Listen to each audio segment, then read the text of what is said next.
তো সকাল সকালে উঠেই আমি এখন টিফিন করতে চলে এসেছি। আমি আমার ছেলেকে রুটি করে দিয়েছি, আর আমার যেহেতু সকাল সকাল না একদম রুটি ভালো লাগে না, তাই নিজের জন্য করে নিলাম হচ্ছে 2টো পরোটা আর একটুখানি তরকারি, এটা গরম করে নিলাম। এটা হচ্ছে কালকেকার রাতের তরকারি, সেটা আমি সকালে একটুখানি গরম করে নিলাম। নিয়ে এখন আমি আমার ব্রেকফাস্টটা কমপ্লিট করব।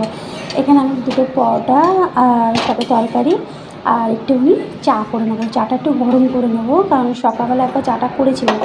চাটা করে হচ্ছে শ্বশুর শাশুড়ি সবাইকে দিয়েছি, আর আরও অনেকে ছিল, সবাই চাটা খেয়েছে।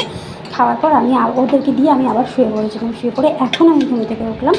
এখন বাজে হচ্ছে 9টা। তো এখন আমি 9টার সময় এখন একটু চা খাবো। চাটা খেয়ে তারপরে হচ্ছে দুপুরের রান্নাটা বসাবো। আজকে দুপুরের রান্নাতে থাকবে হচ্ছে বড়ার তরকারি। আগের দিনে মানে কালকের হচ্ছে ডালটা ভিজিয়ে রেখেছিলাম, তো সেইগুলো এখন বাটাবাটি করতে হবে, করে বড়া করে তারপর ঝোলে দিতে হবে। অনেক কাজ।